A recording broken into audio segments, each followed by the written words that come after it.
और चलिए अब बात करते हैं योगी आदित्यनाथ की कड़ी चेतावनी की। आपने देखा कि कैसे समाजवादी पार्टी के तमाम नेताओं पर, ज्यादातर नेताओं पर रेप के आरोप लग रहे हैं और इन नेताओं पर लग रहे रेप के आरोपों के बीच अब सूबे के मुख्यमंत्री योगी आदित्यनाथ ने महिमा एक बड़ी चेतावनी और कड़ी चेतावनी दे दी है। बिल्कुल, सीएम योगी आदित्यनाथ की तरफ से क्या चेतावनी दी गई, रिपोर्ट को आप देखिए।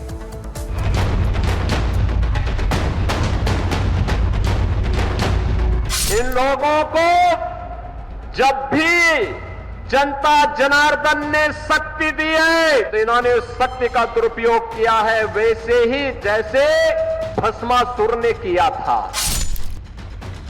जब समाज के वादी ही समाज में महिलाओं के चीर हरण के लिए उतर आए, जब लोहिया के विचारों को अपनाने का दम भरने वाले ही समाज में महिलाओं की अस्मिता से खिलवाड़ पर उतर आए, जब उतर आए वो इस दरिंदगी पर कि प्रदेश की महिलाओं को अपनी चहरदीवारी की जागीर समझने लगे, तो समाज और आरोप दोनों जायज हो जाते हैं।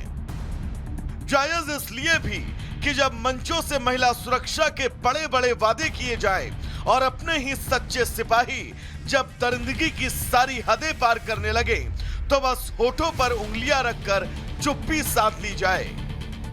खुद को समाजवादी और समाज का सच्चा सेवक कहने वाली पार्टी के दिग्गज कार्यकर्ताओं का एक बड़ा रेला है, जिनमें लगातार अब सपा के सिपाहियों के नाम जुड़ते जा रहे हैं। तो सवाल बनता है कि आखिर अखिलेश यादव और उनके सिपाही समाज को किस चश्मे से देख रहे हैं, क्योंकि जब अयोध्या की बेटी की अस्मत लुटने का आरोप उनके ही सिपाही पर लगा तो अखिलेश चुप थे। जब कन्नौज में उनके सिपहसालार ने एक नाबालिग को अपनी हवस का शिकार बनाने की कोशिश की, तब भी अखिलेश चुप थे। अखिलेश तब भी चुप थे जब मऊ में उनकी पार्टी के नेता पर अपनी सहयोगी से ही रेप के आरोप लगे। लेकिन भला कानून कैसे चुप रहने वाला है, और यही वजह रही कि भदोही विधायक जाहिद बेग के बेटे को भदोही पुलिस ने गिरफ्तार कर जेल की सलाखों के पीछे भेज दिया। और यहाँ भी आरोप महिला अपराध से जुड़ा हुआ, लेकिन अफसोस अखिलेश यादव यहाँ भी चुप। लेकिन प्रदेश में महिलाओं बच्चियों की अस्मिता से खिलवाड़ करने वाले सपा के नेताओं की इन हरकतों पर प्रदेश के मुख्यमंत्री योगी आदित्यनाथ खुलकर बोल रहे हैं कि नजर नहीं है, लेकिन नजारों की बात करते हैं, जमी पे चांद सितारों की बात करते हैं। वो हाथ जोड़ के बस्ती को लूटने वाले भरी सभा में ये सुधारों की बात करते हैं। औरंगजेब की आत्मा सचमुच इनके अंदर घुस चुकी है। औरंगजेब की आत्मा इस कदर घुस चुकी है कि भारत की धर्म और संस्कृति के प्रतीक धर्माचार्य को ये माफिया कहते हैं, और जो संगठित अपराध में लिप्त थे, भूमाफिया, वन माफिया, पशु माफिया या संगठित अपराध में संलिप्त माफिया को के सामने ये लोग घुटना टेक करके नाक रगड़ने का काम करते थे। औरंगजेब, भस्मासुर, दरिंदों का गैंग, ये ऐसे शब्दबाड़ योगी के तरकश से निकले। गाजियाबाद पहुंचे सीएम योगी अलग अंदाज में नजर आए और सियासत के सुख की लालसा रखने वालों के लिए योगी ने दो टूक कह दिया कि उत्तर प्रदेश में ये हरकतें बर्दाश्त नहीं होंगी। प्रदेश में महिलाओं की अस्मत पर समाजवादी पार्टी के नेताओं की गंदी नजर और इस नजर को नजरअंदाज करने वाले उनके रहनुमा, कभी पार्टी का ध्येय वाक्य रहा, लड़के हैं, गलती हो जाती है, पर अब प्रदेश में लड़के किसी भी महिला की अस्मत पर अगर नजर डालते हैं तो अगले चौराहे पर उनका हिसाब हो जाता है। लोगों ने पहले कहा है कि कानून प्रत्येक नागरिक को सुरक्षा प्रदान करेगा, लेकिन राह चलती हुई किसी बेटी के साथ अगर किसी ने छेड़छाड़ करके उसकी सुरक्षा में सेंध लगाने का कार्य करे क्या, तो अगले चौराहे पर उस ओहदे का इंतजार यमराज कर रहा होगा। उसको फिर यमराज के यहां भेजते से कोई रोक नहीं पाएगा।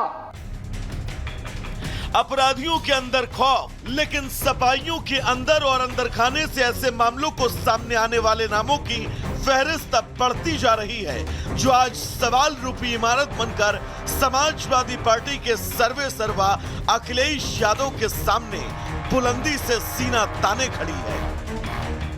Bureau report, Republic Bharat. चर्चा के बाद 18,626 पन्नों की रिपोर्ट तैयार की गई।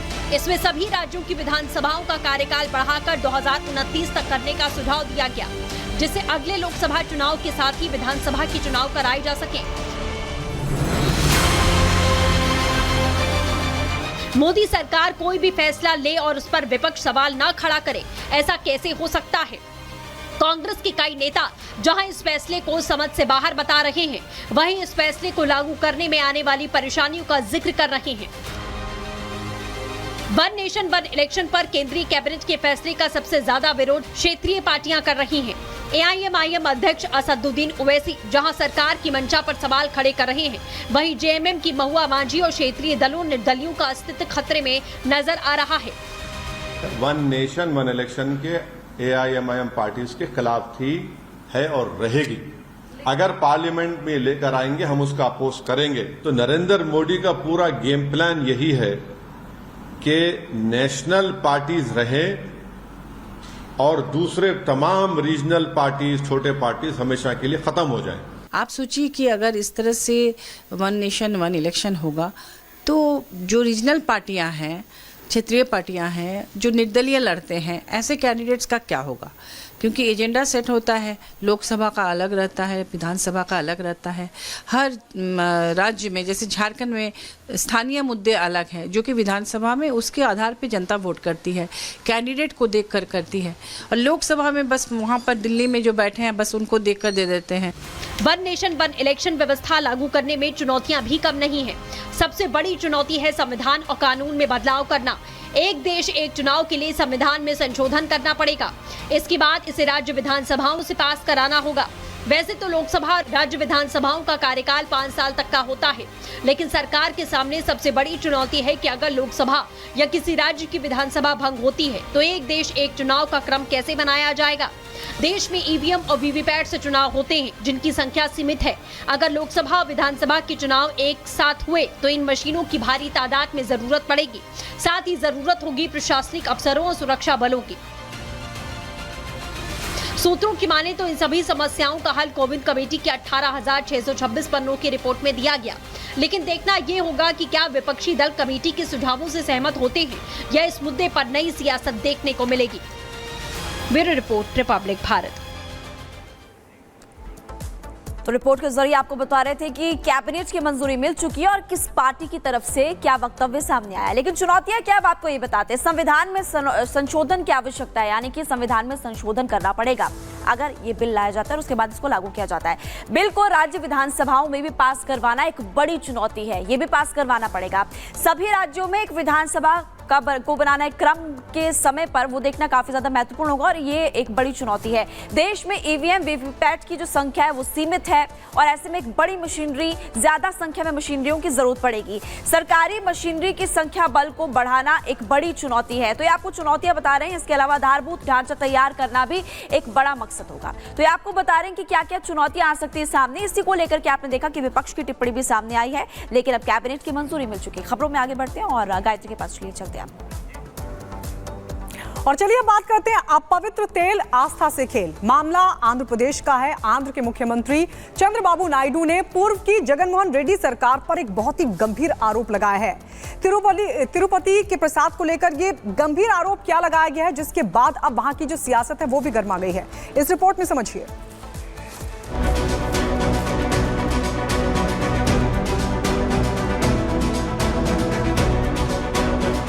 आस्था से खिलवाड़, नायडू के सवाल, प्रसाद में मिलावट, राजनीतिक टकराहट, शुद्धता पर बवाल, चर्बी का इस्तेमाल। आंध्र प्रदेश के CM चंद्रबाबू नायडू के तिरुपति के प्रसाद को लेकर किए गए दावे ने भूचाल खड़ा कर दिया। नायडू ने प्रसाद को लेकर पिछली सरकार पर जो आरोप लगाया, उसके बाद सूबे में सियासी तूफान मचा हुआ है।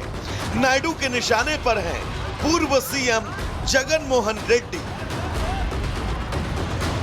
सीएम चंद्रबाबू नायडू का दावा है कि जगनराज में तिरुपति मंदिर के प्रसाद में घी की जगह जानवरों की चर्बी मिलाई गई थी।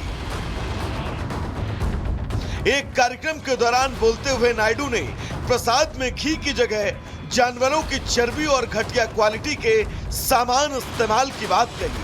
साथ ही उन्होंने ये भी कहा कि उनकी सरकार में प्रसाद की सात्विकता का पूरा ख्याल रखा जा रहा है। వెంకటేశ్వర స్వామి పవిత్రతను దెబ్బతీశారు. ఎన్నోసార్లు చెప్పాం, అక్కడ ఎంత దుర్మార్గంగా ప్రయత్నం చేశారంటే అంత దుర్మార్గంగా ప్రవర్తించారు. కడాన అన్న దానంలో క్వాలిటీ ఆఫ్ ఫుడ్ లేకుండా చేశారు. దేవుని దగ్గర పెట్టే ప్రసాదం అపవిత్రం చేసే విధంగా ఓసారి బాధేస్తుంది. నాసి రకమైన ఇంగ్రీడియంట్సే కాకుండా ఎనిమల్ ఫ్యాట్ కూడా వాడారని। सीएम नायडू इतना बड़ा आरोप लगाते तो जगन की पार्टी भला कैसे शांत बैठती। मामला बढ़ता देख वाईएसआरसीपी ने अपनी प्रतिक्रिया देने में देर नहीं की। वाईएसआरसीपी ने कहा कि चंद्रबाबू नायडू ने दिव्य मंदिर तिरुमाला की पवित्रता और करोड़ों हिंदुओं की आस्था को नुकसान पहुंचाकर बहुत बड़ा पाप किया है। चंद्रबाबू नायडू द्वारा तिरुमाला के प्रसाद पर की गई टिप्पणी बेहद घटिया है। नायडू के आरोपों के साथ ही तीर्थयात्रियों के समुदाय में खलबली मच गई। इस बात से गुरेज नहीं किया जा सकता कि ये मामला अब बड़ा तूल पकड़ने वाला है। वहीं इस मामले की जांच की मांग भी उठने लगी है। इस दावे के बाद हिंदू वोटर्स के बीच आंध्र प्रदेश के पूर्व मुख्यमंत्री और वाईएसआर कांग्रेस की छवि को बड़ा नुकसान उठाना पड़ सकता है। Bureau report, Republic Bharat. तो ये बहुत बड़ा गंभीर आरोप चंद्रबाबू नायडू की तरफ से लगाया गया। लेकिन आपको बताते हैं तिरुमला प्रसाद की व्यवस्था आखिर कैसे की जाती है। श्री वेंकटेश्वर मंदिर में लड्डू का भोग चढ़ाया जाता है, यानी लड्डू चढ़ाए जाते हैं प्रसाद के तौर पर। तिरुमला तिरुपति देवस्थानम इसका संचालन करता है। इस पूरी व्यवस्था पर टीटीडी की नजर होती है, यानी वो मॉनिटर करते हैं। नायडू सरकार ने नंदिनी घी को अनिवार्य कर दिया, लेकिन आपको बता दें पिछली सरकार ने नंदिनी घी पर रोक लगा दी थी। अब प्रसाद की गुणवत्ता में सुधार का दावा किया जा रहा है और गुणवत्ता में सुधार के दावे के साथ एक बड़ा और गंभीर आरोप चंद्रबाबू नायडू की तरफ से यह लगाया गया है कि दरअसल प्रसाद में जानवरों की चर्बी का इस्तेमाल पूर्व की सरकार यानी जगनमोहन रेड्डी सरकार करती थी। और खबरों में आगे बढ़ते हैं, बात करेंगे बिहार की। बिहार के नवादा से एक खबर सामने आई जहां पर दबंगों ने एक बस्ती में आग लगा दी। यहां पर 80 से ज्यादा घर जो है वो जलकर खाक हो गए थे। क्यों ऐसा किया और अभी वहां पर क्या आलम है, आपको दिखाते हैं।